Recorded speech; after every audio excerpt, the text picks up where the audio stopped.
નમસ્કાર, આપ જોઈ રહ્યા છો જેકેએસ ન્યૂઝ ગુજરાતી. વાત કરું તો જૂનાગઢ જિલ્લામાં એકતા પત્રકાર પરિષદ દ્વારા એસપી હર્ષદ મહેતાને આવેદનપત્ર પાઠવવામાં આવ્યું હતું. સમગ્ર વાત કરવામાં આવે તો હારીજ ખાતે ન્યૂઝ ચેનલના પત્રકારને પોલીસ કર્મી દ્વારા ઢોર માર મારવાની ઘટનામાં તાત્કાલિક પગલાં ભરવા માંગ કરવામાં આવી છે. સમગ્ર વાત કરીએ તો જૂનાગઢના એસપી હર્ષદ મહેતાને આવેદનપત્ર આપવામાં આવ્યું હતું. ગત તારીખ 1/6/2024ને શનિવારના રોજ હારીજ ખાતે ન્યૂઝ ચેનલમાં કામ કરતા વિનોદ ઠાકર દ્વારા મારામારીની બનેલ ઘટનાની માહિતી હારીજ પોલીસ મથકે લેવા માટે ગયા હોય ત્યારે હારીજ પોલીસ મથકે ફરજ બજાવતા પોલીસકર્મી લાલાભાઈ ચેહાભાઈ નાડોદરા દ્વારા પત્રકાર વિનોદભાઈ ઠાકરને અહીં પોલીસ મથકે નહીં આવવાનું કહી ઢોર માર મારતા ઇજાગ્રસ્ત વિનોદભાઈ ઠાકરને ગંભીર ઇજાઓ પહોંચાડતા તેને સારવાર અર્થે ધારપુર હોસ્પિટલ દાખલ કરવામાં આવેલ ત્યારે તાત્કાલિક અસરથી ફરજ બજાવતા પોલીસકર્મી વિરુદ્ધ ગુનો નોંધી તાત્કાલિક કાયદેસરની કાર્યવાહી કરવા બદલ માંગ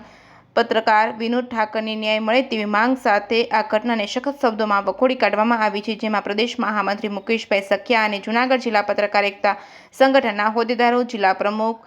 વલ્લભભાઈ પરમાર, ઝોન 2 કોર્ડિનેટર કમલેશભાઈ મહેતા, વિનોદભાઈ ચંદ્રાણા, અશોકભાઈ રેણુકા, ભેસાણના પ્રમુખ ગોપાલભાઈ ભેસાણીયા તેમજ માળિયાહાટીના પ્રમુખ વિનેશભાઈ કાગડા સહિતનાઓ દ્વારા આવેદનપત્ર પાઠવી ધારદાર રજૂઆત કરવામાં આવી છે. જેકેએસ ન્યૂઝ ગુજરાતી સાથે કમલેશ મહેતા, મેંદડા. પરિષદ જૂનાગઢ તારીખ 1/6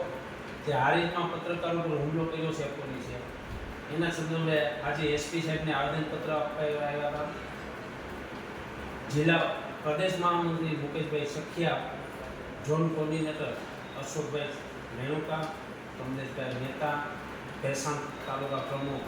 ગોપાલભાઈ ભેસાણીયા, માળિયા તાલુકા પ્રમુખ વિનેશભાઈ કાગડા અને વિનુભાઈ ચંદ્રાણાએ આજે આવેદનપત્ર આપ્યું છે